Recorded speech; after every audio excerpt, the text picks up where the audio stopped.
I was born in 1919 and add 11 to that, so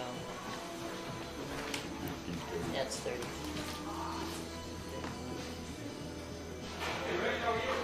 It's actually 30, isn't it?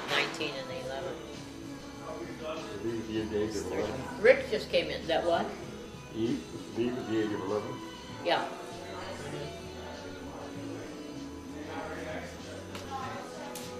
So it was 1930, and then I went to California in 35. Cleo, we're going to start kind of way back at the beginning. Of what? The beginning of time, of your time, certainly. Beginning of the Dark Ages. Exactly. Just for the record, your relationship with Lucille, you were her cousin. Right. We, of course, our mothers were sisters. Right? And our grandparents' home seemed to be the center of the whole thing. Anytime anything happened to one daughter or the other, she went home. But we children were always there. I was born in that house. And your mother's name was? Lola. And Desiree was Lucy and Fred's mother. Mm-hmm. They were sisters. And they really changed up. Dee Dee had a period time when she was not well, mm-hmm. and was sent actually out to Arizona. But my mother was there, so life goes on for the children. We go to the Celeron school. I went to kindergarten there. Lucy was, she's 8 years older, so she was at, I think, almost in high school when I started school. And of course Dee Dee, when she was, in fact, Desiree got her name of Dee Dee all her life because when I was little, I couldn't say Desiree, and I called her Dee Dee, Dee Dee. And you know that when Dee Dee, I'm sure a lot of this is history, was out west with Henry Ball. He was a lineman. This is Had, right? They refer to him as Had Ball? Did they? Yeah. This was in the book I saw. I Right? don't know. But I always knew Henry Ball was their father. Right. And so she came, after Henry died out there, I can only imagine that she called home and said, what am I, and Grandpa must have, that he was the father figure in our lives, Right. said, you just come home and we'll handle everything, and they brought the body and everything back. And she was pregnant with Fred. And So, Lucille's father, Henry, died when she was how old? She was 3, because we're all 4 years apart. Mm-hmm. By the time Fred was born, then Lucy was 4. Mm-hmm. So she was 3, 3 and a half, 3, something. And so come home. And home she came and brought Lucy back and gave birth to Lucille. Now tell me about your mom and dad. Well, my mother met my father in Celeron, actually down in the park. And I don't know whether my mother was working at one of the amusement things or working in a shop or whatever she was working in. But they met. That was Mr. Mandikos, right? Right, George Mandikos. Mandikos. And he was really a young Greek immigrant come to this country. He had brothers in New York, 2 older brothers, and so his family let him go to them. And how my father was a rural person, which I am too, and he was not happy in New York City. And he expressed the desire that he would love to find a small town in which he could maybe find work and live in. And they said, we have a friend, a Greek, who had a kind of a candy store or an ice cream parlor, as we used to know in the old days, down in Jamestown. What we done? And now I don't even know that man's name. It was Nick something that was a very Greek name. Mm-hmm. And the brothers told him, Nick so-and-so is in Jamestown, New York. You might like that town. Was it Shepis? I can't Okay. remember. But he owned it. So my father came out really to see that man and to see Jamestown and Celeron and all there was here. And then he met my mother very casually in the town, in Celeron, really. And then he loved everything about meeting the family, Grandpa, and particularly Grandma. Grandma was sort of everybody's favorite. Yeah. And I don't know how long before they were married. And again, you move into the house. You live there. Now the house was located where? Well, now it's called Lucy Lane. Right. But what was it before? 8th Street? 8th Street. Yeah. Yeah, 8th Street. So at the time, who was at the house then? Describe everybody that was there. Everyone that was there, now this is from the time I have remembered. Grandpa Hunt, Fred C. Hunt, and Flora Bell was Grandma Hunt. Dee Dee, and she had remarried Ed Peterson. So she and Ed, and Lucy, and Fred, and myself. How did you all fit in that house? That's what Lucy said when she came back for her first trip. Yeah. And went through the house, and she came back. She said, "How did we all live there?" But there were 3 bedrooms upstairs, and the rear bedroom was Lucile's and mine. The middle bedroom was Grandpa and Fred, and the front bedroom was Dee Dee and Ed's. Now, there's a lapse of time there when my mother and father had left the house after they were married, and he wanted to open a restaurant in a city in Michigan, and I can't remember what city. So for a brief time, they were gone. And they took me with them, but it didn't last long. Mm-hmm. Maybe a year. And the business, it didn't work out. So I was back, and my mother was back, and not my father. And they divorced. They were divorced by the time I was, what age, 4 or 5. Mm-hmm. So now we're back again. And I'm trying to think now, too. So when we came back, where did we sleep? And then Lucille would be gone. When she was 15, she went to New York for the first time. And then I remember sleeping with my mother in that back room. So everyone, between the comings and the goings, I guess there was always a bed or a place for us. And then my mother applied to nursing school at the Gowanda State Mental Hospital. Mm-hmm. And so then she, of course, was gone. 3 years it took to go through the nursing course. And I stayed at home when I was in school in Celeron. So, that was, our roots were there. Yeah. Even though we took off in different directions and did different things. And then Grandma Hunt also, had cancer in latter years.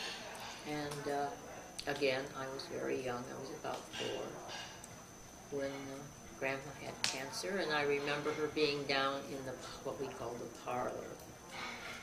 And it had been made into a bedroom for her. And she was nursed in that room.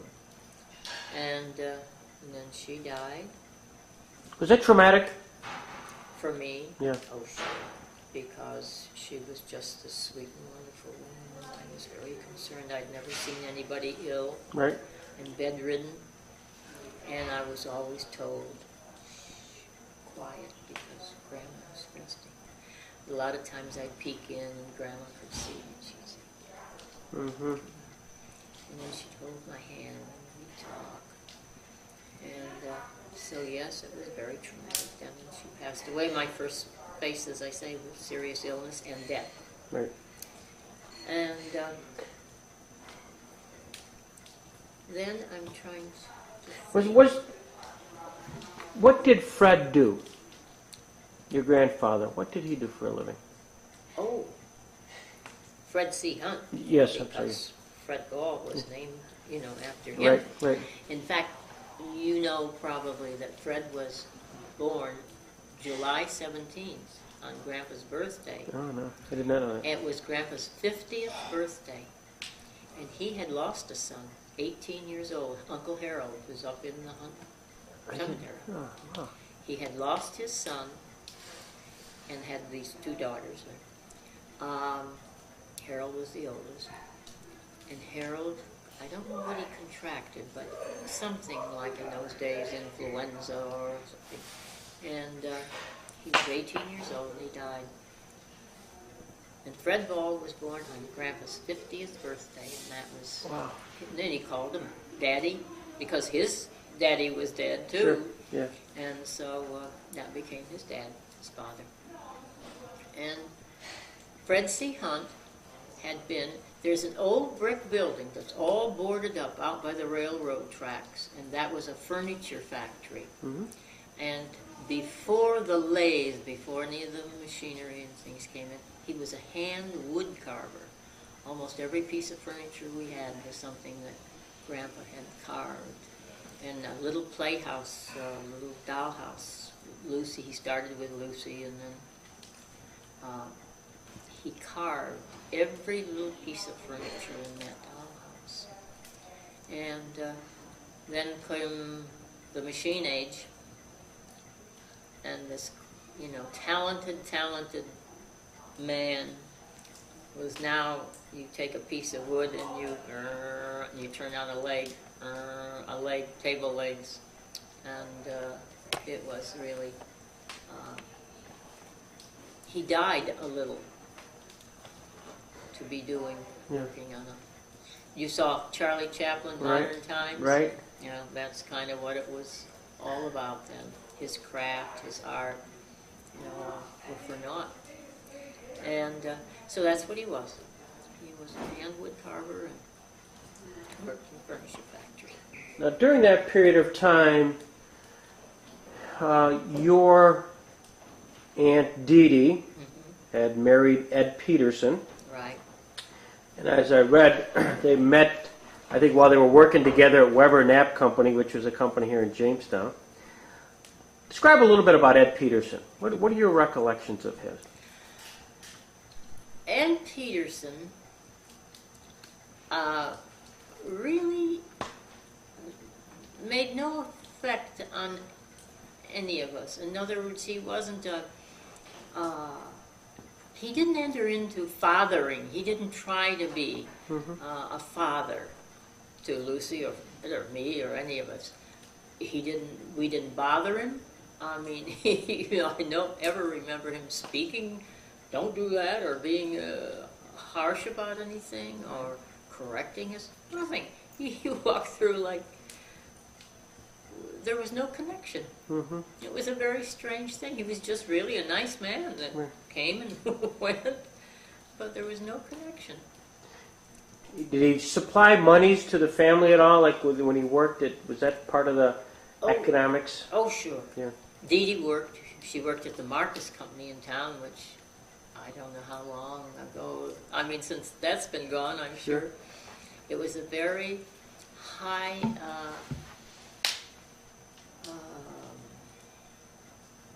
boutique shop. And Dee Dee was in charge of millinery. And that was her department, millinery department. And she rode the little red car, the streetcar came in to Jamestown. She would catch the streetcar into Jamestown, and that was her job. And I don't really know where Ed worked, but he did. And of course Grandpa worked down there at that factory. So the three of them are where the economics came in. And we three kids were. And then of course my mother died. Dee Dee just got a call one day. My mother, during summer vacation, I would go and spend time with my mother at Rwanda. Mm-hmm. And I remember that I was back home. I had gone to spend time with her, and she was to graduate, and then she would come back home. So I went on home. And she had a nurse, you know. She was then really a fully accredited nurse, and she had a pain that she was taking care of herself and didn't report, and it was appendicitis. And when it bursts, then it becomes peritonitis. Right. And in those days, there was no penicillin. Mm-hmm. So once that burst, there was nothing they could do with me. And she died. And Dee Dee got a call. And that her sister had died. And come, take care. Dee Dee, poor Dee Dee, everything fell on her. Mm-hmm. And I remember Dee Dee telling me that Mama had died, and I remember I was very distraught, and I said I couldn't believe it. I'd heard of children losing their parents, and but it had never happened to me, and I was very shaken up about it. So then she brought Lola home, my mother, and of course she was buried up here. And then that terrible accident. Talk about that. In fact, for the benefit of Lucy, I guess with my legal part, I went and got some of the papers because she was very interested about the accident that occurred. Let me read something if I could. Warner Erickson, 8 years old, Celeron, is still in a serious condition at Jamestown General Hospital as a result of having been shot in the back Sunday at Celeron. Lucile and Fred Ball were shooting at a target in the rear of the home of their parents, Mr. and Mrs. Edward Peterson. The Erickson lads stepped out in the range, and Johanna Ottinger, a young girl, fired about the same time, the bullet entering the boy's back and passing through his lung, lodging in his chest. It was reported Mr. Hunt, grandfather of the Ball children, was watching the target practice. Tell me about that. Well, first of all, both Fred and I have heard that Lucille was there, and she wasn't. Now, how that story, we don't know, and there's nothing we could do about it, and the stories persist. But Fred and I know that Lucille was not even there. Warner was my friend. He was my age. And Warner and I were playmates together. We were very close playmates. There weren't a lot of children in Celoron that I can remember, but he lived right next door. But next door was, an acre away or something. Yeah. It wasn't. And Fred came home with this young lady his age. They were 12, 13. Does it say what her age was? It doesn't, no. No. But I have to figure that if Warner and I were 8, Fred's 4 years older, and so he could have been he would be 12 or 13 years old, Fred would be.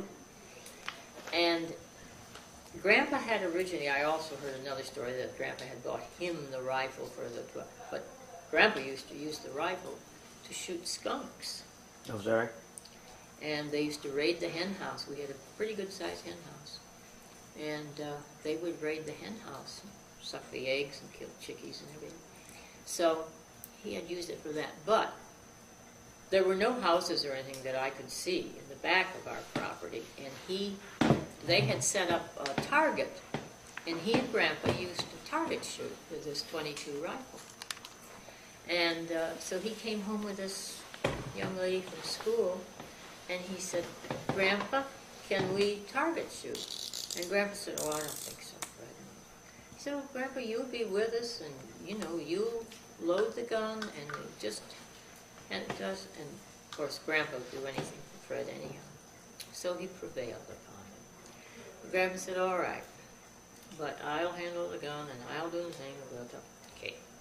So I said, I want to go out and see, too. So we went into the yard. And Grandpa said, okay, you are there. that corner, and you stay there. Okay? All right. So the boundaries and the rules were set.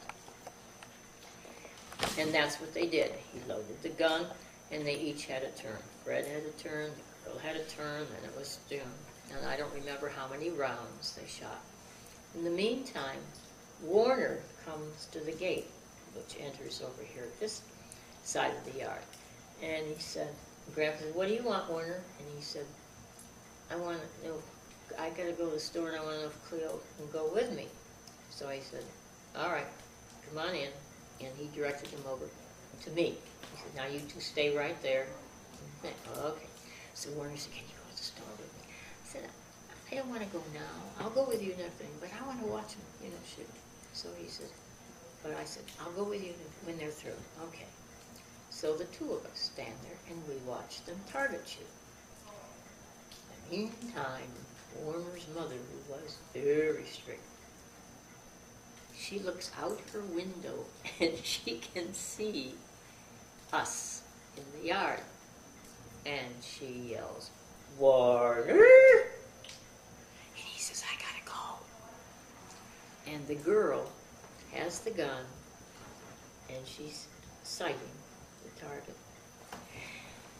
And like kids, Warner, his mother, he's going to duck under the gun and it shoots and get him right there.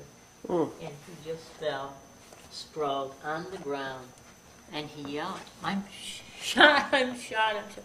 Of course, Grandpa denial. "No, you're not, not." Yeah. And then, of course, the blood began to appear on his shirt. And then everybody went crazy. Grandpa went to the phone and he called whatever you called in those days. I don't know if you had a 911. I don't imagine so. But he called whatever you called and an ambulance came, of course, and all that. And Mrs. Erickson, of course. And I can understand. "Oh, what would you do?" And she began ranting and raving, and "You killed my son, and you killed my son." And I have a frog in my throat. You want to get some water? I think she took the water. I'll take. No, that should do it. And really, while Grandpa was making calls and doing all, she was just running up and down the street, just went mad. My son was killed. And it was just a terrible tragedy.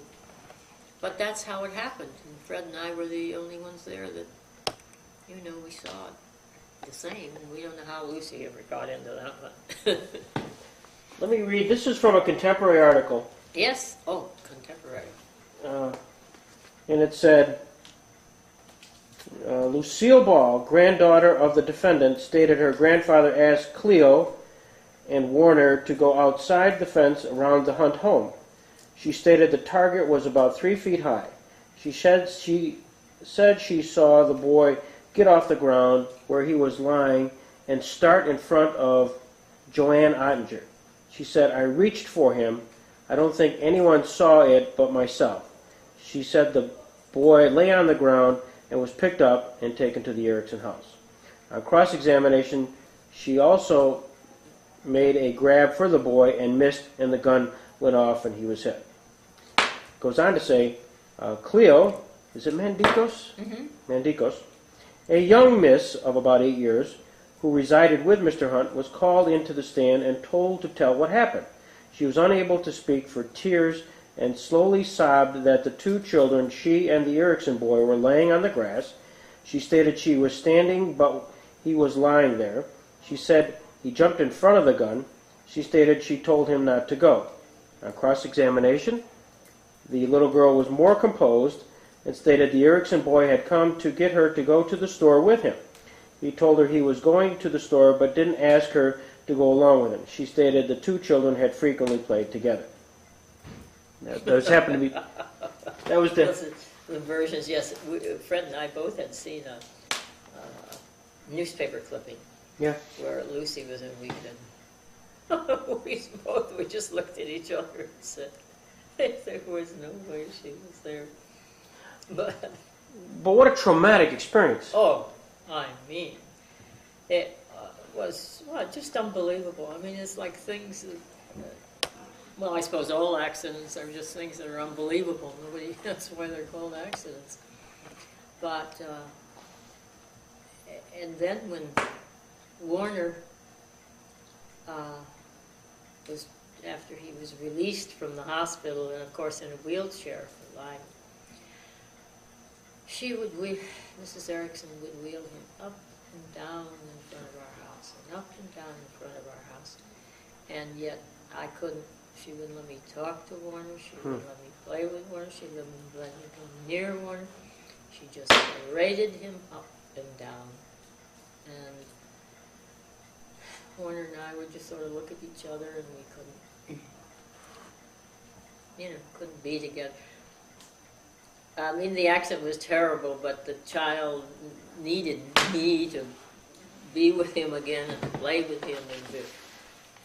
But then, of course, then it broke up the household because the Ericksons sued Grandpa or charged Grandpa or whatever the charges were for reckless something or other. And so we moved into Jamestown. Dee Dee rented a house in town, and we all moved in. And Where was that? I don't know. That's what I don't know. I can see the house too, and the whole thing. I have no idea what street it was on. And in the meantime, we had to go through the trial and all, and I don't know how long that lasted. And then I guess it also told that what the punishment was. He was to be confined for 1 year within the city limits of Mayville. And so I remember riding up with Dee Dee. She took Fred and me, and she wanted to find a rooming house, and it ended up a couple, and I don't know if they had other boarders in the house or not, but a Mr. and Mrs. somebody, I don't know who their name was or how Dee Dee found them, but she did, and yes, they were delighted to have Grandpa, and he stayed there for the year that he had to, and we would go up on weekends and visit with him and try to do what we could. I was wondering how old he must have been. If Fred was, well, he was only in his 60s, I imagine. Yeah. Because if Fred was born on his 50th birthday, and this happened when Fred was 13, so he was 63, 64, something like that. And, but it really, you can imagine what he must have felt. Oh, yeah. And he just became an old man after that. I don't think he ever worked again. Yeah. And then the family really began to break up because, then my father showed up and wanted me. Was that tough? Had you been in contact with your dad after your mother had died? Had you been in contact? I remember him coming, and I don't know whether it was my mother had already died at that time. He would come every now and then, just out of the blue, no notice ahead or something. He'd just show up, and he would want to take me into Jamestown and take me to lunch and that sort of thing. But it was a very awkward relationship on my part. I mean, I couldn't identify with him, and I had no feeling one way or the other for him. And so he had maybe 2, maybe 3 visits that I remember. And I remember once he came in, he must have had some extra money or something. He came in and he gave me a birthday party at the dining room in the old hotel. was either the old Samuel's Hotel or wasn't there a Jamestown? Sure. Hotel Hotel? Jamestown. Hotel Jamestown. And I don't know what age I was then. And of course, then Dee Dee has to go through all this again, through another court battle, because I said I didn't want to go. And my mother, of course, hadn't left any guardianship papers or anything, Right. having no idea she would die at 32. So we went to court. And it didn't amount to much because the judge, particularly in those days, the natural parent, should have the right. And so that was it. I was to go with him until I was 16 years old, at which time I could then choose where I wished to live. And so I spent 5 years in Buffalo. And that was a really traumatic experience. When after I had, matured and gotten older, there are many things I look back and I think it was a very valuable experience because I lived in a totally Greek ghetto. Everybody was Greek.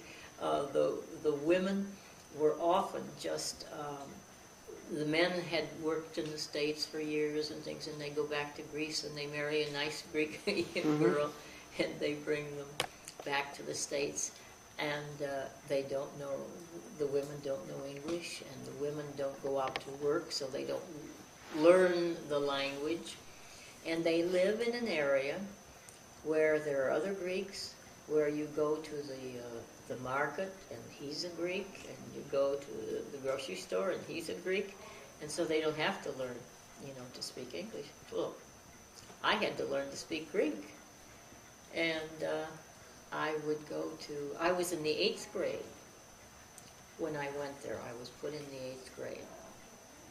I remember that. And then I eventually went to Fosdick Maston High in Buffalo. And but during that time, I was certainly oriented and introduced to a whole foreign culture. And I lived in a Greek community. I went to Greek school after public school. The school was sponsored by the church. It was held at the church. I went to the Greek church. They baptized me in the Greek church.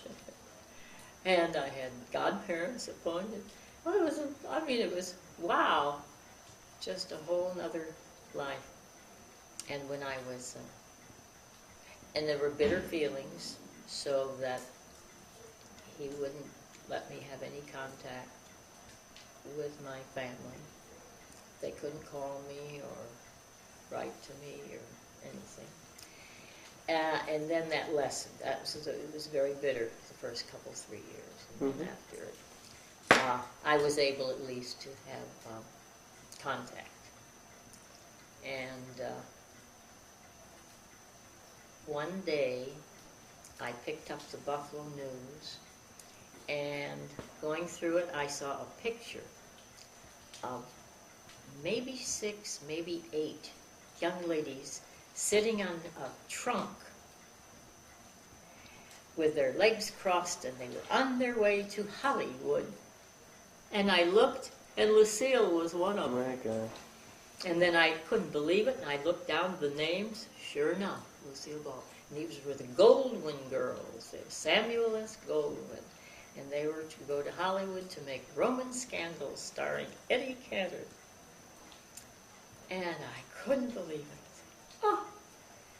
And shortly after that, she contacted me and said that she was on her way to Hollywood, but she was going to come into Buffalo and see me before she went. Wow. And when she came in to see me, she said, "It's not long now." She hadn't even gotten there yet. And her plan already was, "You're going to come to Hollywood when you finish school. On your 16th birthday, you're going to join us." And that's, of course, the way it turned out. And in the meantime, not only the family had broken up after I was taken away.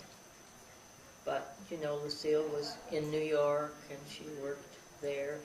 And then Dee Dee went to New York also, and she worked at Stern Brothers, and Lucy modeled, and then there was a point they were in Washington, D.C., and I don't know why or how. Dee Dee and Fred were in Washington, D.C. So we were all scattered then, just all broken up. And when Lucy hit Hollywood, within a year's time, Fred had come out to Hollywood, and he had finished school, and Lucy was then under contract to RKO, a $75-a-week stock contract, but she was influential in getting Fred a job. One of the very in-movie restaurants was called the Bon Dome, and that was a great lunch place where anybody who's anybody would eat there. And she got him a job at the Bon Dome, and he was something they used to call page boy. He was a page boy. I mean, in those days, restaurants had, I mean, if they were expensive restaurants and everything, they had page boys. Because you realize now everybody's got cell phones and everything, but then a telephone call for someone important at his office was calling or something, and went to just one phone, and then the page boy would carry the message to the diner, and he would usually tip him, and then they would direct him to the phones, and he'd, you know, put his message. So he was a page boy at the Bon Dome. And the owners of the Bon Dome also owned Trocadero, which was a very famous, on Sunset Strip, it was a very famous nightclub. And so that was Fred's job. And so the two of them, by a year or so, they felt, you know, they could support the family. And they rented a house at 1344 North Ogden Drive in Hollywood. And they painted and papered and bought furniture, God knows where, probably secondhand stores and everything, furnished the whole thing. And Grandpa and Dee Dee came out. I went out in 1935, so I figure that the rest of them had been there maybe 3 or 4 years. Lucy must, I don't know when Roman Scandals, had to be like 30, 31, 32, something like that. And she had a tough time landing finally that stock contract at RKO. She had a lot of very lean times. Jobs were not that easy to find, especially in film, in the movies, studios. So her going out there, really, well, that was the end of the era. And certainly part of that breakup because of the lawsuit. And as you now reflect back, and I suppose you went back the other day to the house, probably just a wave of memories came back to you. Oh, absolutely. The house was just full when I walked in. Yeah. It was just full. And when I walked into, we didn't, in those days, we called the front the parlor.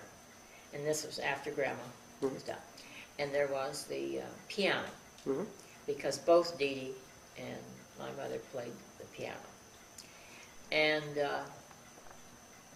I played a violin. I had taken some violin lessons at Squeakspeak. I played the violin. Fred played the cello.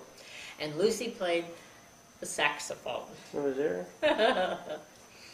And that was our trio that accompanied the piano.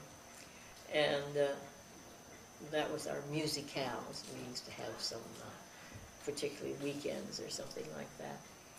And then from the entry hall, the parlor was on the left, straight ahead was what we called the sitting room. And I can remember all the furniture was all wicker. The wicker rocker and the wicker little settee and all that was. And then off the sitting room was the dining room. And of course I envisioned the dining room because it seemed to me like it was a great long table, and we always were always at least 8 people, it seemed, around the table. And I could remember the things that were on the wall. There was always that print with the ducks or the quail or something that they shot, you know, and they were hanging by the claws, and the other side was the fish. And then on one wall there was a framed poem, a Rudyard Kipling's If you can, when all about you are losing, there's a thing, if you can, and I used to recite, it always ends up, then you'll be a man, my son, you know. And that was my favorite poem. I loved that. And then into the kitchen.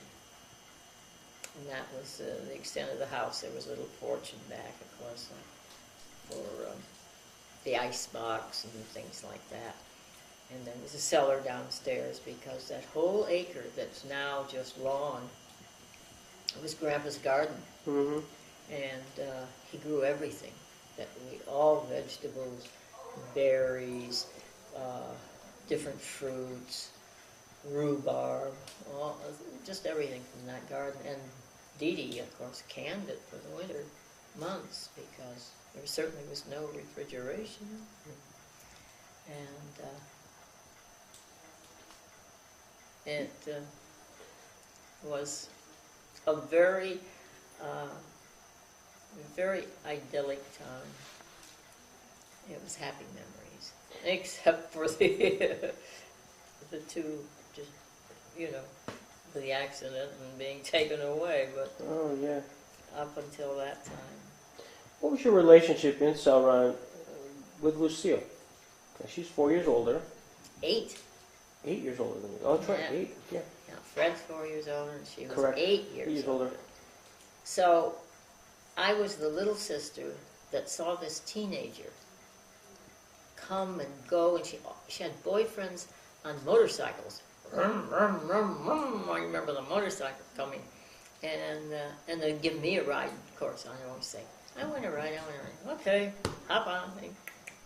So it's like a kid sister that got the big sister that got all the boyfriends and all the things, but you get in on it. Right. It's fun, They take you places and they do things too. And Fred, even Fred, he was 12, 13, he had girlfriends he'd take to the movie or something like that. And sometimes Dee Dee would say to Fred, and you can imagine how a 12, 13-year-old boy, Dee Dee would say, "You take Cleo along with you now." He didn't want me along with him. But he was always very dutiful. "Mom, do I have to?" "Yes, you do, because there's no one home this afternoon, so I want you to." Okay. And then we all went to the Celeron school. Mm-hmm. So we did all the chores of the house. And when I say we, I didn't have to do much except dust or something. But it was up to Fred and Lucy to Fred go out. If it was summertime, he'd go out and get all the vegetables for dinner. He'd go out and pick a head of lettuce and some tomatoes and eat things and get those. Lucy would have to wash them, have them clean, peel some potatoes, and then Dee Dee would bring home whatever meat they were going to have that evening for dinner or something. And those were the chores that were allotted to each of us. And winter time, of course, Grandpa built toboggans. He built a toboggan and sleds for us. The lake was then the big interest in the winter time. Sure. Did you ice skate? I wasn't very good at anything. That Mediterranean blood in me didn't appreciate. What do you have? We, Celeron Park. Oh, Celeron Park in the summertime, of course, that was it every single night. Because there was always something going on at the bandstand. Music was playing. You could just sit there and listen to music, or when it got dark enough, of course, they'd show a film. And it was usually, you know, Laurel and Hardy or some funny thing. And we'd watch a film. And I don't remember, you know, that we had a lot of money to be spending on rides, but it was so much excitement, the lights and the things and the roller coaster going and the Ferris wheel, and you could just watch, and it was exciting. You know, we didn't have to go on them. Right. And then the ballroom at the end of the pier. To just, you know, we couldn't go in, but we got glimpses. We got to look in and see what it was. And those were the days when they had those great big mirrored balls that the light would hit and the sparkle, you know. And big bands, name bands, big name bands played. So there was just always the excitement of the park and people and lots of them. And isn't it wonderful when you think that that was 70 years ago, and the safety, we were kids just running around loose in the park. Sometimes Fred wasn't with me. And from an early age, I mean, I could go anywhere in that park. I walked down there from our house on 8th Street and walked home. I'm sure I knew that I had to be home at a certain time. But the freedom, you know, nothing bad ever happened, it seemed to. We didn't know about anything bad happening to us. So it was a time of innocence, a lovely time. And that was our whole life during the summertime. Did you get a sense, did you feel like you were just like the rest of your children as far as having wealth or not wealth? Did you feel like you're struggling financially, or did you have it, or did you get any sense? No, because Celeron, I didn't see anybody else that had anything. Yeah. You know, you went to other children's houses and things, but what could they have? We did have telephone, and you had record players, but you know, certainly was no television, and there were no shops. I don't remember having clothes that were any better or worse than anyone else. No, none of that in Celeron. Maybe in Jamestown, in a larger, you know, it was a larger town, and even some of these places around here might have existed that we didn't know about, but not in Celeron. Johnny DeVito. What's that mean to you and to Lucille? Oh, lots. It was, of course. I wasn't, you know, it's so wonderful to be be young. I realize how very concerned Dee Dee was. Why was that? Why was she concerned? Oh, because Johnny DeVito was certainly this was Prohibition, and I think it was known just by everybody that he was running those bootleg thing to Canada and that, and she knew that Lucy, or certainly feared that she did, that she would ride with him in the car and go, you know, back, and what could happen if they were apprehended, or if, you know, and so of course that was just terribly worrisome to her.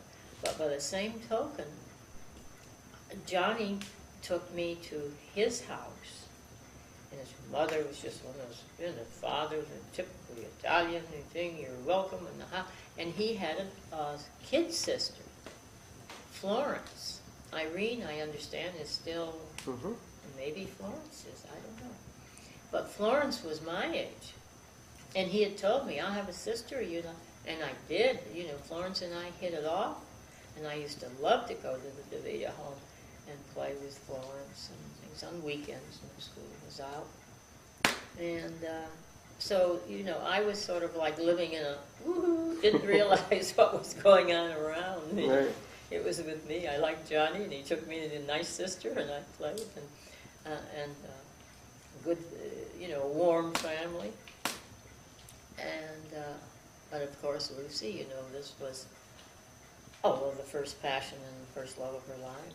It was, she never doubted, she never denied that. And she always claimed that she fell in love with my father, and that she, she was always the Latin. It's interesting that Johnny DeVita was first, then came my father, who was dark and handsome and with an accent. And then from there to Desi Arnaz, who was dark and handsome with an accent. So there was a pattern there. And she always said that she fell in love with my father because Uncle George was just handsome, and then Desi. So that, of course, was Dee Dee's concern, that Johnny DeVita was not an appropriate relationship right then and there with, she must have been 15 or something. How old was he now? What was the age spread? I think he was like 25, 27, something. About 10 years maybe? Probably. Yeah. About 10 years older. Now, it lasted a while, didn't it? Yes, yes. Well, Dee Dee was always very aware that if you had tried to do anything about that, and I don't mean that she didn't, she talked to Johnny, she talked to the family, she talked to Lucille, but you can't say you'll stay in this house and you'll never see me. Because fortunately, that Lucille did have a focus, and she did know she wanted to be a performer, and she did know she wanted to go to Hollywood or New York, someplace exciting. So that, in a sense, was probably the saving grace, because though she was certainly enraptured and in love with Johnny, but you offer her a chance to go to New York and go to drama school, which is what she wanted and everything, it won out. And she found out about a drama school in New York, an acting school, and where she got the information, I suppose you can get almost any information if you want to. Have a theater arts teacher, or you ask someone and Sure. where. And it was a well-known school in New York. And she told Dee Dee, she just nagged her, "Oh, Mama, you gotta do it. Gotta do it. I gotta do it. And Dee Dee knew that, this child was like, if you don't, she'll run away, or she'll get Johnny to drive her to New York or something. So she said, let's see what we can arrange. She was a very sensible woman. And she happened to have friends that live in New York, a couple. And she said, I do know. And someone that she had worked with had moved to New York, married. And she called her. And she said, I have a daughter who's hell-bent on going to a drama school in New York. And she's only 15. And, but if I let her go, I can't let her go until I find, could you possibly, do you have the accommodation? Could you, I'll pay room and board, and it's a matter of so many weeks. And they said, oh, we'd be delighted to have her. It'd be very interesting. So that's how Lucy got to go for the first time to New York. And off she went for that. And then, of course, nothing was ever successful in New York. Jobs that after she came back and finished school, went back again. Did she graduate from high school? I heard she did not finish. That she did not finish, and and it didn't matter to her what wit she was. So. Did that bother her mother at all? Did they ever talk about the fact she never had a degree? They didn't talk about it. Yeah. But later in life, when Lucille gave when she already was a name, I don't know. She was just in movies. She wasn't I Love Lucy. But she would give interviews and things about encouraging other children to get their education and anything. And like she always regretted that she didn't. But I think if she had life to live over, she'd have done the same thing, off to New York. But she didn't approve of that. Right. Because the older she got, just the opposite. The more what's the word? It's not provincial. But she got,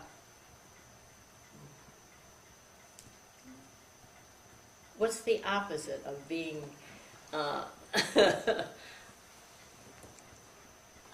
of not caring about laws and things, and not caring about how you appear to other people, or when you're young you don't care. You're young and you're right. But the older she got, the really more strict she became about these things. Including her own children? Yes, including her own children. And that was one of the reasons, in the Here's Lucy show, that she wanted her children on the show, because they were teenagers and she wanted to know where they were, and the work also required a lot of study the script for the next day. You learn your lines or anything. You don't have any time for extracurricular activity. And she kept them tied, really. And that's why another aspect of my becoming a producer was also that Auntie Cleo would be there also to help keep things, keep the kids, in hand and talk to them. Be like sending them to the principal. Yep. She'd have times when she'd say, "Go to Cleo's office." My office door would open. "What are you doing here?" "Mother said we should come and talk to you." And she said, "And I heard in the thing and stuff in the plane, the thing. I mean, you would tell me, Auntie Cleo, would you?" I said, "Of course I would tell you." And I said, "When do you think all this could happen?" I said, "We can account for your mother's life almost year by year by year. We know one of us knew. I said, we know where she was. We knew when she was in New York. We know, of course, by then Johnny DeVito was all gone anyhow. By the time she was in New York and modeling and things like that, I mean, she was. There was no more Johnny." Did he surface occasionally, just as a friend? I don't know. Once in a while, I think he did while she was in New York.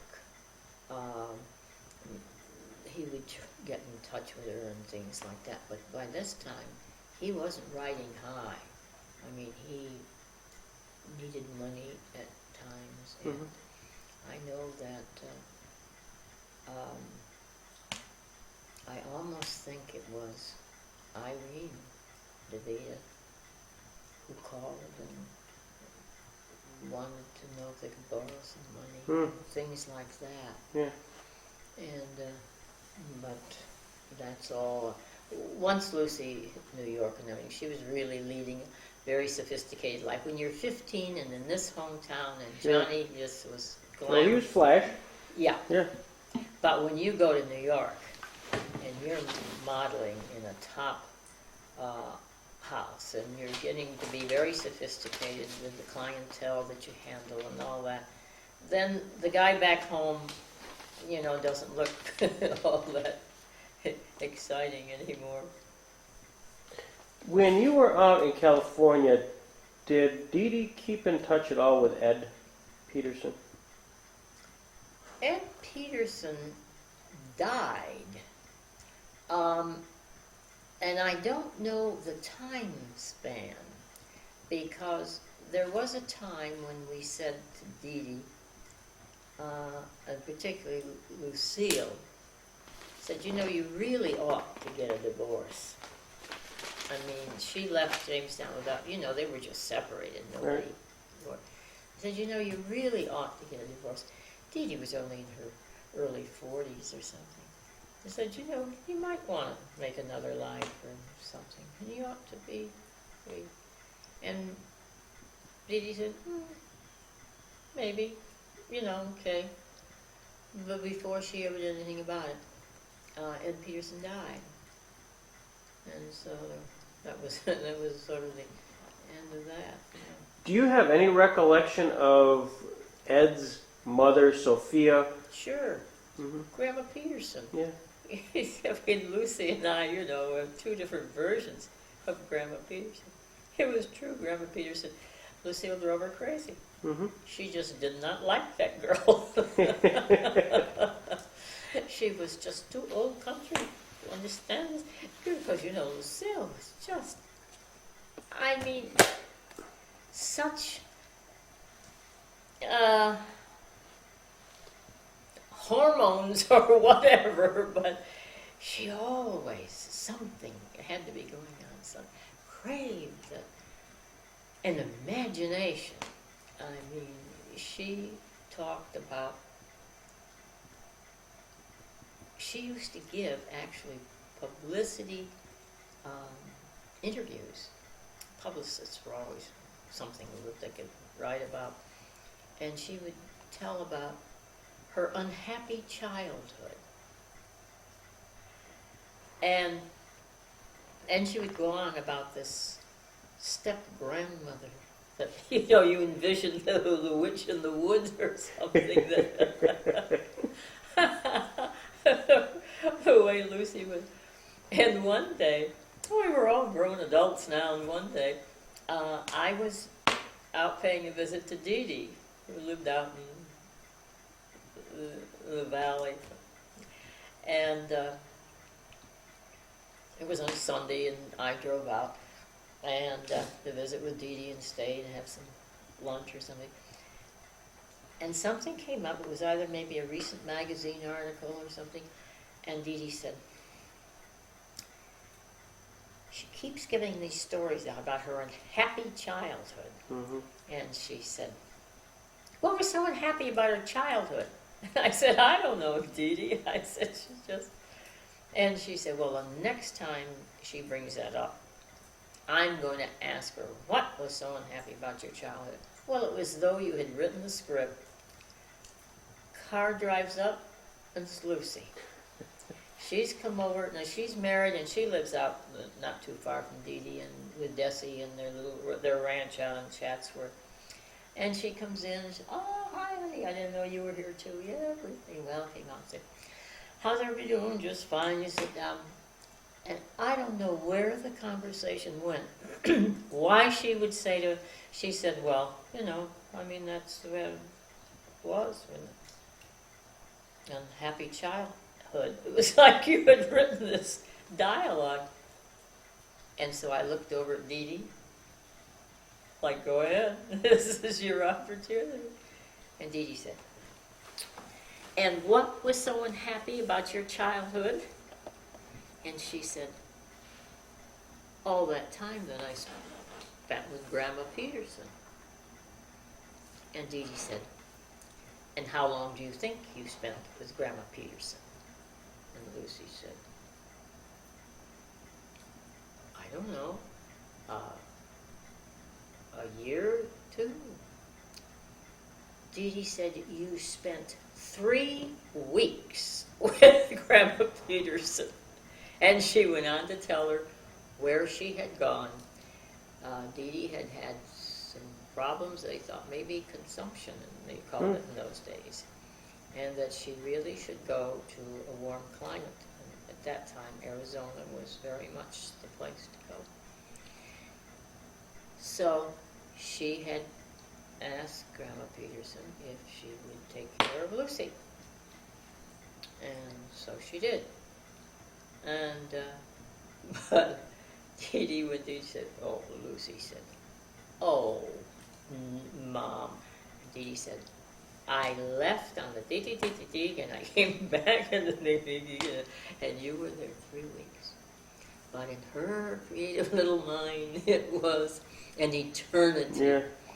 Because, I mean, she annoyed Grandma Peterson so much, it was like, sit still. You know, I mean, she couldn't sit still. She was just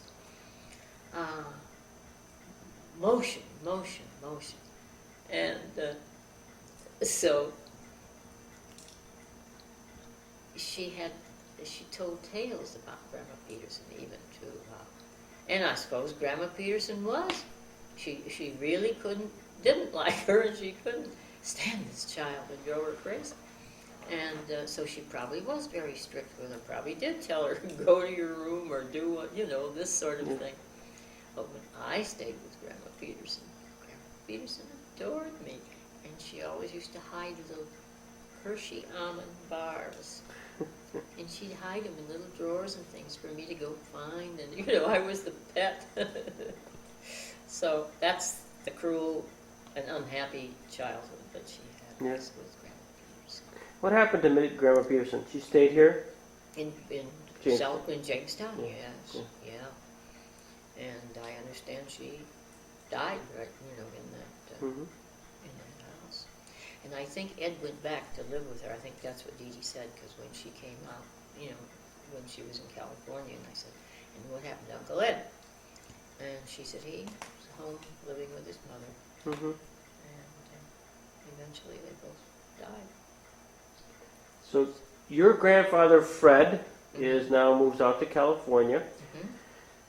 I'd read someplace where he was active in a political party, but more or less the Communist Party.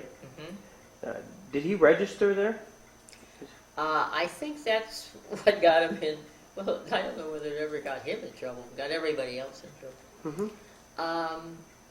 Yes, first of all, when he was here in Celeron, he was a Norman Thomas socialist. And of course, you have to appreciate in those days when there were no unions and there were no things to protect workers. A Norman Thomas socialism sounded very good. And then he just kept getting deeper into this, and then particularly, of course, when he came to California, he had nothing. And then he was transplanted to California, which wasn't his cup of tea. I mean, he missed home. He missed everything about Celoron, Jamestown, his heritage, his family, his roots, everything. And he just was an old man who sat in the garage with a card table and a chair out there, and his pipe, and he played solitaire thing, but there was nothing, and so politics became just a big thing in his life.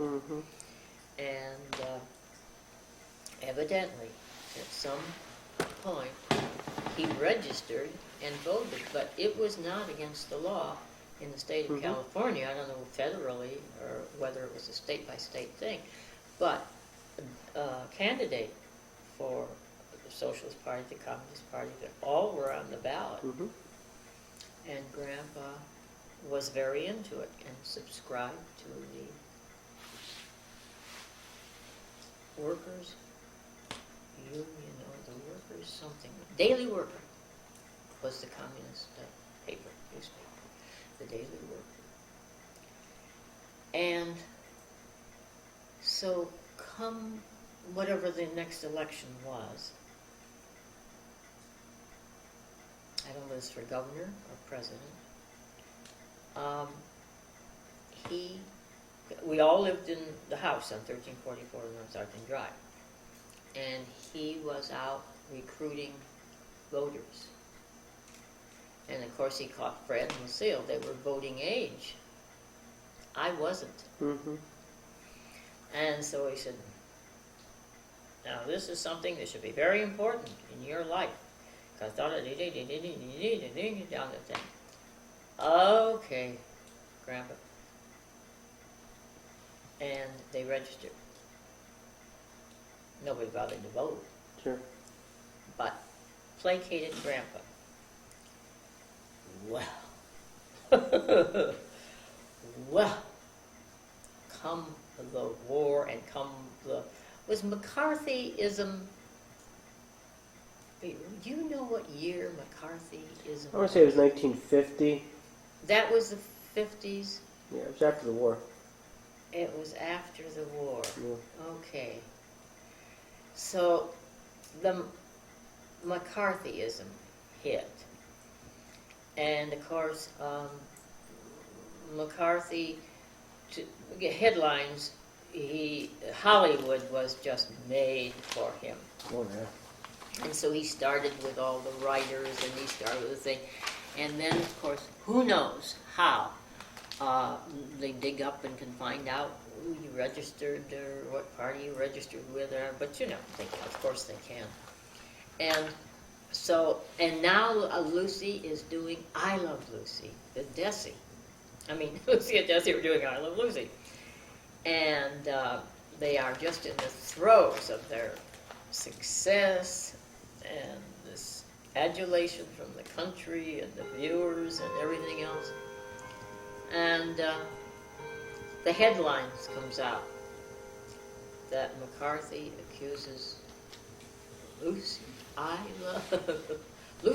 Love Lucy as being a communist. Well, they saw it in the papers. They saw Walter Winchell, I think, was the first, before it even hit the paper.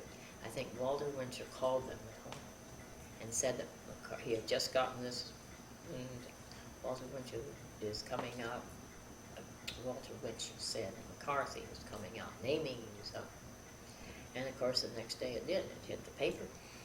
And they had their press agents and everything, you know, out to the house and what strategy they would take and what. Was she scared?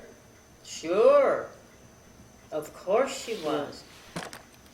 Because there was so much at stake. I mean, they were euphoric in their first throes of I Love Lucy and the success of it, and they couldn't believe it, and they're America's sweetheart couple, and you know, all of this.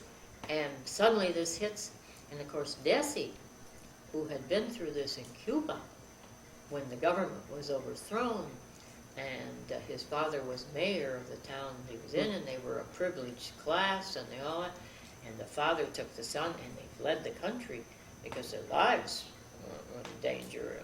When you overthrow there, you know, Sure. run. And so politically, I mean, he stayed clear of everything because he had been through a revolution. And so, and then of course, the journalists, the paper, the press are surrounding the house, and they want the statements, and Desi's statements. The only thing read about Lucy is her hair, you know, and tried to give them good quotes so they would, and it gave them an enormous scare because the networks ran scared. Those were the things. It's not that people stood together and, you know. And I wonder what we would all be like, how strong any of us would be in the face of these things. That's an interesting concept. How courageous we might be. And so the networks were the chickens that you had to be afraid of, because they would cancel you tomorrow if McCarthy said, you know, don't watch CBS or tainted some CEO or head of this. So everybody ran for cover, and that was, of course, their fear. But it was handled, and then I think, I can't remember when the McCarthy hearing started with that wonderful old attorney, Joseph Welch, was that his name? Wheelis. Huh? Wheelis. Was it Wheelis? I'm trying to think here. Ironically, I found this morning, a little script of the testimony of Lucille Ball, of September of 1953. Wheeler apparently was the person who questioned Lucille. It said, after Ms. Ball stated she was apparently voluntarily, and after she told she got her start as a film actress, $50 to $75 a week in Hollywood, the testimony in part was as follows. When did you first register to vote? I guess the first time I ever did was in '36. And they handed her a photostatic copy of the voter registration. That looks like my handwriting. You will note the party you tended to affiliate with at the time was the Communist Party in '36. Yes, I guess so.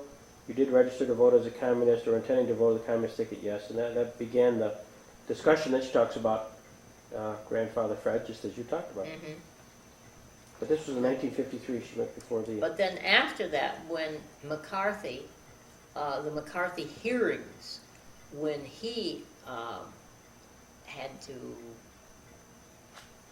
He was being sued by Joseph Welch, this Welch, yeah, you're absolutely right. old... Navy officer. And he was, and they went to court, and then the hearings were on every night. That's right. And little by little, of course, it destroyed McCarthy. That's right. It wasn't Edward R. Murrow. He was very... Ah, yes. Yeah. Yes, Edward R. Murrow was the first to speak out against this kind of persecution by just naming an association and all that stuff. Yes, that's right, Edward R. Murrow.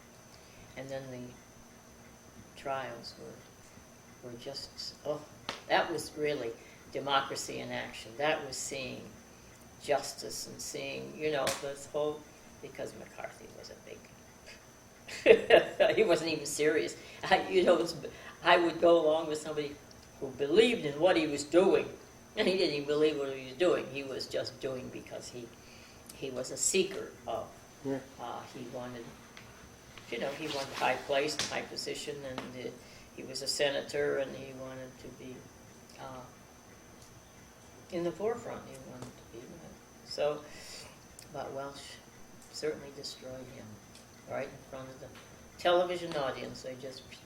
But many writers and things didn't fare so well. They did go, or was totally ostracized. Nobody could buy their works. Nobody would buy their works. And their lives were destroyed, and some of them never could come back. Did Lucy feel at all that part of her career may have just been stalled for a little bit because of that accusation? I don't think so, because I Love Lucy went right along. Mm-hmm. The networks did stick with her, and the general public did. And I think they couldn't accept it. They just couldn't accept it. Now, Fred suffered much more because in getting jobs and things, he had gotten several jobs in what you call war, the factories and things that were turned over just to turn out things for the war, and different industries and things. And he was working in a plant, and then he would be discharged for no reason. They don't have to give you a reason. He would be discharged. And he didn't realize it until he got, this happened like 2 or 3 times. Right. Something's following me. I mean, I'm being singled out for some reason. And I don't know whether he could ever prove it, but he found that he was being discharged with jobs after jobs. And then, of course, finally he was drafted into service and everything. He was in the Army of Occupation in Japan. And so all that ended then when he came back. Of course, it was over, the McCarthy thing. But it was destroyed a lot of people's lives. But they were lucky. First day you see Desi Arnaz, what's your reaction?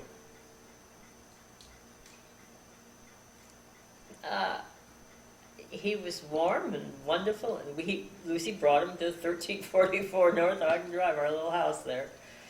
And she said, I want you all, to meet Desi. Desi, this is my grandfather and my mother and my sister.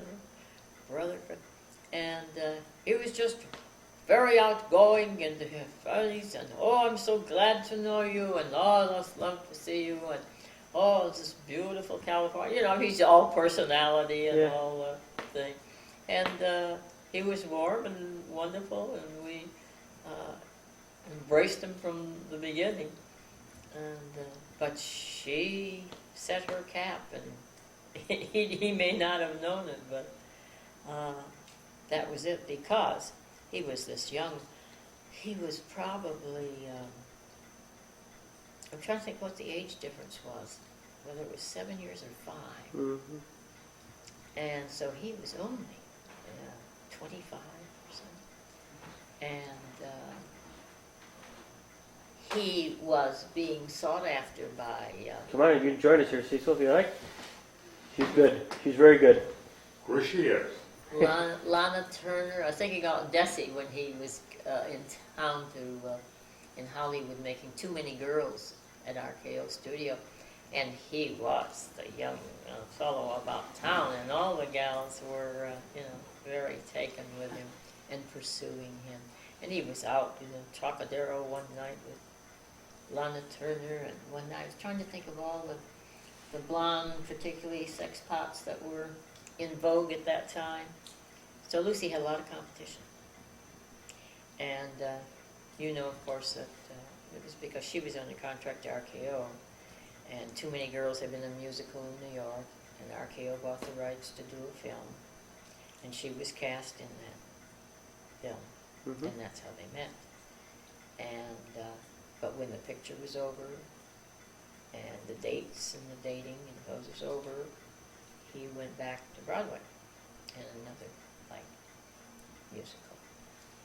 And she found reason for the studio to send her east. She would do publicity stuff or whatever. And she came back married. So I have someplace a note to Pauline Lopez in December, I think, of 1940, simply saying, "Guess what I did this weekend? I got married." I got married. It's just got a neat little. It was fairly short, but just describing how excited she was, and she got off, and so that would have been the time period. Yeah. Is Pauline not alive? She's not alive, no. Pauline passed away, and they had a household sale. And it all Was this 39, 40, what? 40, I believe. 40? December. Well, It was before. When was the War started in 41. war started in 41? Well, they were married before the war, yeah. I'm trying to think if I had it. And so that was it. She was married in the East, married in Connecticut. Between shows and everything. Was that a shock to Dee Dee? Sure, it was a shock to all of us. I mean, we knew she'd be going east, and we knew she wanted to see him and all that, but how she got him to propose or suggest getting married, I don't know. But she did. And she was just, so in love that she couldn't see straight. And that was her first time, She was 30. I can't remember the age difference, whether it was 5 years or 7. I think it was 5. Between who and who? Lucy and Desi. I think she was 5 years older than he. But Let me ask a question that I want to know. Is there a question that hasn't been asked of you about the relationship between Lucy and Desi? I don't think so. No. Well, I think everything has been asked and pretty well answered. There were no secrets, about the deterioration of the marriage towards the end. But the first 10 years, well, it was always, but it was a difficult life, even after they were first married.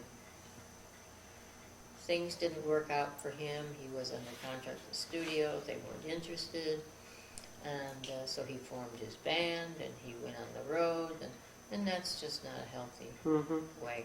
And of course, she was under contract studio, so she had to be here. And she was very jealous, you know. I mean, even if nothing was going on, it would. She could only imagine what might be, you know. Right. So, And there was never nothing going on. well, like I said, but even if Yeah, I he know, yeah. had been a faithful man, she would not believe it because she was very jealous. But, you know, that was his upbringing. Mm-hmm. It had nothing to do with loving her or not loving her or anything else. It was his upbringing. Mm-hmm. And Dee Dee told me one day when he had been estranged from the father, you know, because father never sent for mother Mm-hmm. when they left Cuba. Right. And father became involved with a woman in Miami and married her eventually and adopted her daughter. So Desi, of course, sent for mother and took care of her all his life. But Dee Dee, when eventually, I think when the first child was born, Desi decided that it was time to amend the relationship between father and son. And he did, and they invited him Mm-hmm. to the ranch and to see his grandchild. Child, yeah. And so he came. And Dee Dee was always there too, of course, at the ranch, taking care of things. And Dee Dee told me, she said, "Can you imagine?" She used a little language that, could you imagine that? She said, he told Desi. I mean, he admitted to Dee Dee that he told Desi, "You're going to be involved with a woman, make sure she's a married woman. She won't give you any trouble." That was fatherly advice. Fatherly advice. And she said, so the Cubans, you know, and so many Latin, not anymore, I don't think, but it used to be. Mm-hmm. The wife, the family, the things, and the mistress on the side was quite acceptable. And so father gave his approval. Mm-hmm. As long as she's a married woman, you won't cause you any trouble. What did Dee Dee say about all this? Oh, of course, that she was furious, the very idea of father telling his son that. But she liked Desi. You couldn't help but like Desi. He loved all the things that were family and were, you know, but the temperaments between the two. Oh, wow. Yeah. Oh, wow. And then their professions and the stress and the separations and all of that. But, Did I get a sense that Lucille, off the air, was a really sober woman in the sense of serious? very much so. Yeah. And very organized and very, you know, the household ran with it. And he was very strict about the way things ran around the house and the demands that she made of their servants and the ladies and things. And then there was the other side of her. Then she would go overboard with gifts and involvement if they were ill or if they had a sad tale to tell about a daughter who was missing. You know, Mm-hmm. there was that caring side, Right. too, that you did help people in trouble. But at the same time, she was very strict about the way the house should be run, the way their lives should be run. And, of course, Desi was life-loving. He was much deeper, thoughtful, more of a reader, more interests than she had. Mm-hmm. And her whole focus in life was her career. and her talent. And so it was a rough match. Did she think she was funny? Oh, she thinks Lucy is funny. Oh, yes. Mhm. Oh, sure. Yeah. It's strictly the character. Oh, yes. Yeah. And the way it worked out, and scrutinizing every mannerism and everything about. Oh, yeah. But she realized how humorous it was. Did she watch it at home? I'm envisioning her in her later years turning on TV. Did she watch I Love Lucy? Oh, sure. Oh, sure. I don't know whether she would reruns,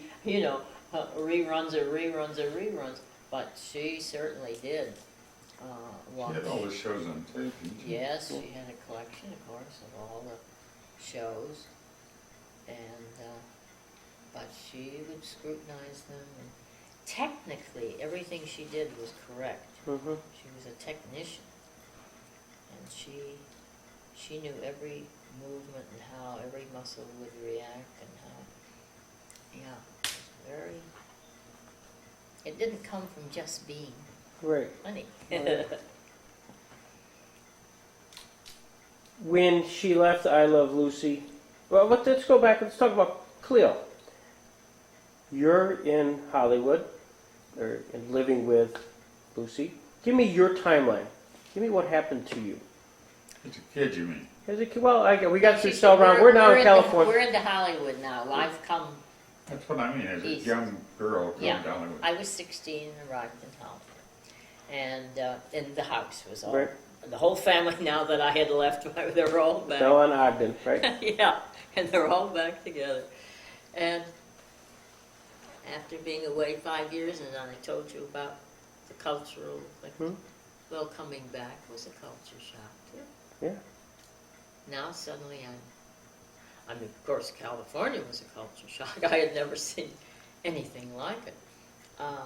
She met me at the bus station in Los Angeles in full makeup, full costume. She was doing a film, an RKO, and she got a few hours off to come meet her cousin who was coming in a Greyhound bus station in L.A., and she drove down in this convertible Studebaker Phaeton. It was beige colored, and that Phaeton was a four-door convertible. And she drives up and picked me up at the station, and of course, and I hadn't seen her as a movie star, and she knew that would blow me over. I knew she was doing it just what a 16-year-old would react. And I just couldn't take her all in and take everything in. And then she said, "Now I'm going to take you to the studio for lunch, because I've got to get back to work." She takes me to the studio for lunch, the commissary, and we walk into the commissary and get a table, and it's noontime, and anybody is there. And this was 1935, and there's Ginger Rogers and Fred Astaire and Katharine Hepburn and Cary Grant, Wow. who was my passion. Cary Grant. All these big stars that were at RKO at that time. And of course it was just mind-boggling. I mean, I had never, and she was just enjoying every minute of it. And then finally, I went down on the set with her until the day was through and watched all the filming and the shooting. And it was with Lily Pons and Henry Fonda, I think. I can't remember. And we went home the evening, and of course then the house was a delight. I mean, coming from Buffalo, New York, all the woodwork was dark and everything was, and this house was painted white, and it had pretty powder blue wallpaper, and it had an avocado tree. I'd never seen an avocado in my life in her yard. And there was an orange tree. I'd never seen an orange on a tree. And it was just, mind-boggling. And Lucy, of course, couldn't imagine anybody not wanting to be in movies. So she set about, in the next month or so, to get me an SAG card and got me jobs as extras in movies. You know, and I had never had any desire to be in a movie. But she was doing a movie, she was about to do a movie called Having a Wonderful Time up at Big Bear. And they needed a lot of young extras to be out paddling canoes in the lake and throwing balls over the volleyball net or something, you know, to make it look. It was to be a camp. It was Camp Tammerman it was supposed to be. Catskills. Yeah, back in the Catskills, and they were filming it in California up at Big Bear. And so that was my first experience. Well, that was kind of fun. Yeah. Because we were a lot of young people, and I met a lot of others that were regular extras and things, you know, and they knew all the ropes, and they helped me a lot. And we were up at Big Bear, and we were having a ball. So that was fun. But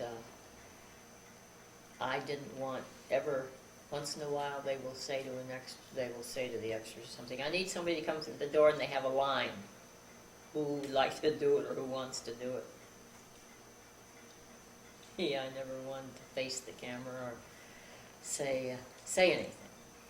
And so then you begin to meet people, and you make friends with assistant directors, and it's the assistant directors who really call all the extras, you know. Mm-hmm.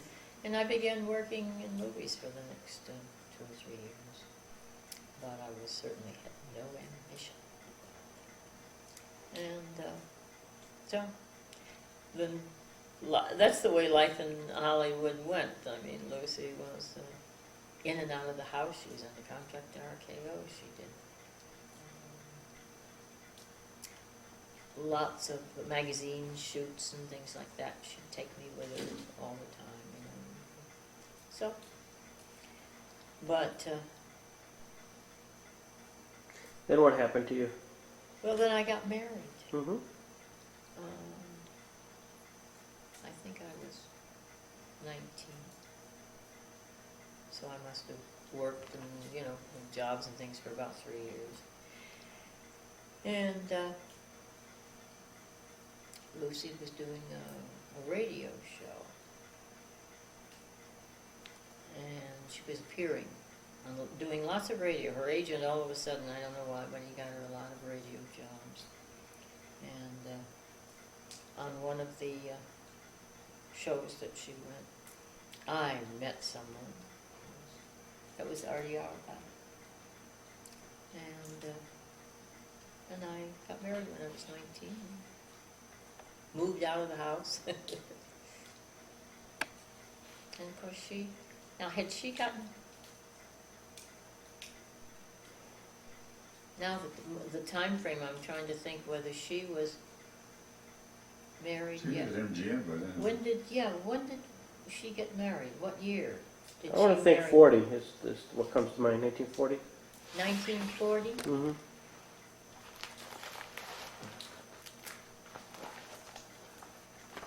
But I'm no Rick Wyman, so I don't have this memorized. Yeah. When you went to New York, were you married? No. No, that was all before. In fact, along those same lines, at one point, I'm changing gears here for a quick second. One point, Lucy and Desi, having been married, had one, maybe 2 miscarriages. Mm-hmm. And that it was Desi's mother who suggested that because they didn't have a... Because they hadn't been married in the church. How did that play out? Played out just like that. Did it really? They got married in the church, and she was pregnant within a few 6 months or something. Make you a believer. Certainly confirm mother's beliefs. Yeah. And I think probably Desi's too. And that's really did happen. Did that cement their relationship at the time? I mean, did you get a sense that was... Yeah, they always were very sentimental about things that they did do together, Mhm. and things like that were very meaningful because it was very meaningful to him. Mm-hmm.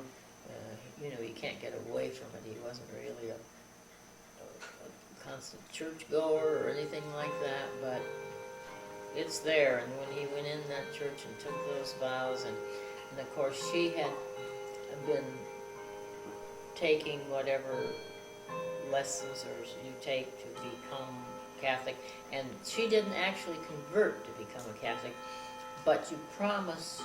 She did take whatever you'd have to do to prepare to marry someone who's in a Catholic church, and you do take the vows that the children will be raised Catholic, and she did do that. And the funny part is, she didn't convert, but Dee Dee converted Oh, no kidding. because I don't know whether they really needed someone who would be like the guardian of the children's education in religion.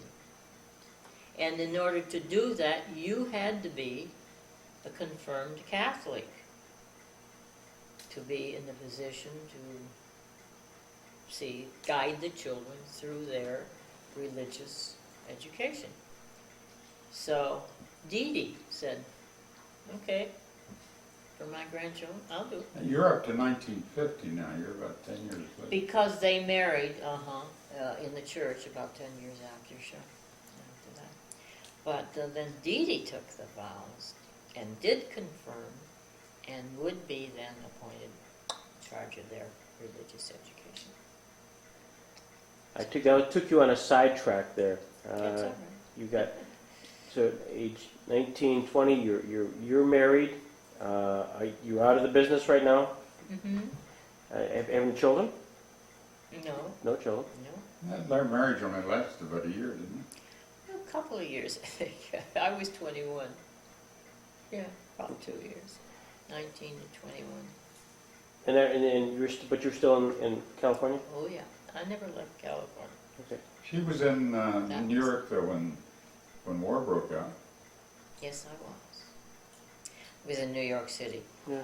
just on a trip. I was sharing an apartment with a girlfriend, and she was a dancer and an actress, and she had gotten a part in Danny Kaye's first musical on Broadway. Okay. And my mother had left a small insurance policy that when I was 21 years of age, would come to me. And so just happened, the timing. Peggy was going to go to New York to be in the show, and I got the money from the insurance. And so what better way to go than what better way to spend it than I said, I'd never been to New York. Yeah. I'll go with you. I'll go with you.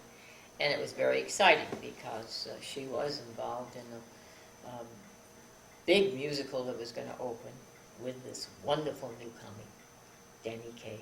Best foot forward. Best foot forward. And and there were a lot of parties and cocktail parties and things given for all, the cast and all that. So I got in all of that. I got to go and do, and so it was an exciting time. And Cecil's right. Pearl Harbor happened while we were in New York, and everybody was scrambling. I wanted to go home, and people were saying, "Why would you want to go to California? The Japanese are coming." And I said, because my family's there, and I want to be with my family. I mean, it was real. We were going to be invaded, and we were going to be singing, and I wanted to go home. And you could get a flight to California easily because nobody else wanted to go. And when I went down there, wherever I went to see if I could get home as quickly as tomorrow or something, yeah, you bet. And so I flew back to California. And then, of course, from there on in, the war took up a lot of years and a lot of involvements and things. Mm-hmm. And goodness knows they didn't invade us, but they certainly did come close, didn't they? And you married Ken during the war? Yes, and I married just before the war, before he was shipped, overseas. So then I remarried, and And you worked in canteens, and you worked in... while he was gone, he was gone for 4 years, and married somebody, two months later he was gone for 4 years. Yeah. But it was a long marriage, 18 years. Yeah. I was married again. And, but during that period, also, what happened? They bought the studio and I Love Lucy and all that stuff happened then, or did it happen before? My dates are all... Who bought what studio? I don't know. Desi bought RKO. Oh, no, that was way after the war. That was- Way after the war. Yeah, that was The in the next- late 50s. So from there on in, I don't... What's your highlight? 'Cause you close your eyes and say, oh, all the things I've been exposed to, from producing to, you sit back and say, the event that jumps out at me first and foremost is what? Probably marrying Cecil Smith. Mm-hmm. I had become a fan. I was working at Look Magazine. Mm-hmm. That's where I started telling you before. I was working at Look Magazine, and Wanda, who was Lucy's secretary, was Wanda working Clark. at Look. We were. And of course, I was in the promotion department, so the first thing we did every morning was read all the papers, particularly the columnists and the entertainment columns, and you read the trades, and you read all that. So I had begun reading, I always read Cecil Smith's column, and all the trades and things. And of course I saw a lot of Lucy through this period. And everyone knows, on a trip to with her, she was in between shows. They'd always have a hiatus, a couple of weeks or something. And she didn't care about relaxing. Just, let's go to Vegas.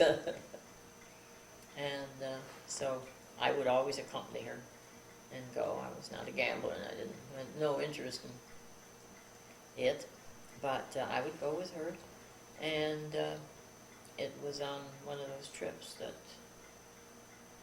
Cecil was covering a story on a film. Were you entertainment editor, I think, Yeah. at that time? And so he'd come to do a story, Ocean's 11, Mm-hmm. with Frank Sinatra and I guess all the Rat Pack, Mm-hmm. Sinatra and Martin and all. And I was sitting with Lucy and a whole table of people. Marlena Dietrich was there, and several, George Slaughter and his wife. And Lucy spotted Cecil and he waved and she said, "Come on over. Say hello." So he came over to say hello. He knew everyone at the table. They were all people in the business. And she said, "But have you met my sister?" And he said, "Nope." So she said, "Cleo? Cecil Smith. Cecil Smith, Cleo." I had no idea what he looked like, so I didn't know him. I said, "Cecil Smith? Oh, I'm a fan. I read your column every day." And of course, as he says, "Really? Tell me more." And he sat down and, and I told him more. And a year later we were married. And that was 40 years ago. And you haven't looked back. No, I haven't looked back. That's terrific. And had my first job. Had a son. We were both in our 40s, and I had my first child by birth. I had adopted son, Mm-hmm. who was then 17. But Cecil and I were very surprised. We had expected our life to just be, okay, we were at that age that we were Mhm. free. We could do anything we wanted to do, be anywhere. And along came Marcus. And he's been a joy. Yes? Except through the teenage. Often. Yeah, well, we can all raise our hands when those kids are going through the teenage. I happen to have two of them currently, so Yeah, oh, do you Yeah. right now? Oh, Yeah. boy. What age? I have them 16. I have 16, 18, and 20. Oh, well, 20 should be pretty 25. much over, though. 25. So that gives me hope eternal that Yeah, everything will work out fine. Absolutely. What was it? Cecil once wrote, I think, in a column, and it shows you the difference between the intellect and the rural raising that I had. He wrote in his column that all teenagers should be raised in a barrel and fed through the bunghole until they were 20 years old. And I said, how can you print that? He said, what do you mean?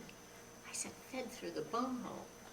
And he said, well, the bunghole is that? Well, not according to Grandpa Hunt. That's right. The bunghole was, Yeah, that would have been read differently in Celeron, New York. That's right. well, that's the way I read it, like a Celeron night. How can you say it? No, that's really cute. Yeah, that's cute. Sure you see that cord there, so you don't. Yeah, I see it. That's not alive, Pops. No, I know, but I thought it was a. Let's end with this. I've taken 2 hours of your time. But tell me about the Elizabeth Taylor, Richard Burton episode. Well, as you know, they were the height of their careers at that time, their popularity, I should say. They were in every column, every magazine, everything in the world. They had set the world on fire with their torrid romance and Cleopatra, and then their marriage, and then he buys her, I've forgotten now the size of the diamond that he bought her, but it was, just a fabulous piece. And so the Burtons were in Beverly Hills, California, being entertained at a cocktail party because he had been nominated that year for the Oscars, Mm-hmm. and that's why they were there. And Lucille and Gary Morton were at the same cocktail party. And across the room, Burton made eye contact with Lucy, and he said, mimed it because people are all around chattering and everything. He said, and she is saying, what? And he's saying, I work for you. And she always, she never believed she was a big star with all this room full of, and she's looking around to see if he's talking to somebody else. And she said, with me? And because television, this is a big movie star, and he wants to do a television. She said, yes. So she said, oh, Gary, they went over and they talked. They said, really? You really want? I mean, you have the time? He said, yes. He said, I want to. I've long wanted to. So she said, okay, where do we go from here? And he said, I'll give Gary my agent's name, and he can contact him tomorrow and make the deal. We're here, and I want to do it. So that was how it happened. The next day, she came into the studio, called me to her office immediately because I was producing that series, and she said, let me tell you what happened last night. So she goes through all the endings, and she said, they want to do an episode. So get a script, get on it, because it's got to be almost immediate because they will be leaving after the Oscars. I said, okay. Gave it some thought. as to what writers that were under contract to us would we assign this to, and of course my mind went back to Bob, Carol, and Madeline Pugh. And I said to Lucy, what about Bob and Madeline?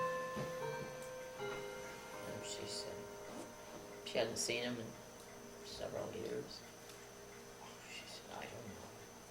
Say would be interested or want to work with him. I said, well, may I ask them?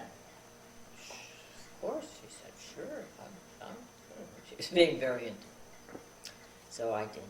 Next day, I went over and talked to Bob and Madeline, presented it to them, and of course they were wild about the idea of working with Burton-Taylor.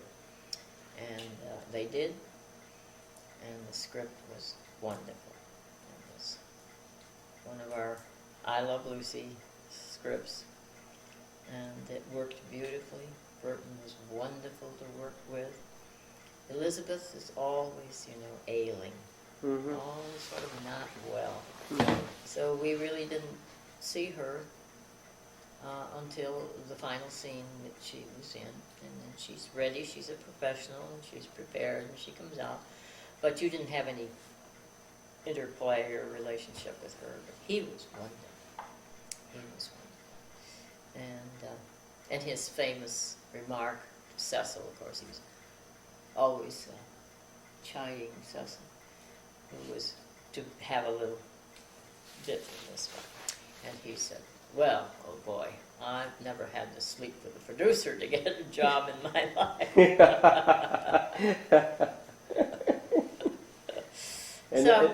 And the crowd that night was not your normal off-the-street crowd, was it? No, it was filled with everybody in the entertainment business that heard about it, knew about it, and all of them. I mean, that's how big Burton and Taylor were, that they drew people in the industry. And it was enormously successful, and there was so much applause and so much laughter that it stretched way beyond the 26 minutes. Isn't it 26 minutes that we usually allow for commercial time? Right. And it went into at least 35, 40 minutes of just straight show time. And Funny show. we had tried to we appealed to CBS. Thought they'd be very excited about it. These two big stars, movie stars, to give us an hour. They schedule it. But they said the scheduling on both sides of us was tight, and there was no other place they could place it on the network, and so no. Was that your highlight from a producing viewpoint? Oh, sure, because it was the most exciting thing. They were the biggest thing in it, so it was, you were sort of, everybody was in awe of having Burton and Taylor. The ratings must have gone skyrocketing that night. They were very good indeed. Rick said the other day it was the second highest rated Lucy show in history. The first one was The Birth of Desi, and this was the second highest. We're a little worked I don't understand why they've never been released again for reruns or videos the whole Here's Lucy Yeah. things, I don't know. I don't keep track anymore. corporate thing of some sort. So, You've been terrific. well, thank you. Terrific. Terrific. And I feel so bad taking up 2 hours and 4 hours of your time. I've been here all afternoon between eating and listening and gasping and grabbing all kinds of information from you. That's what we thought it would be all about, Yeah. right?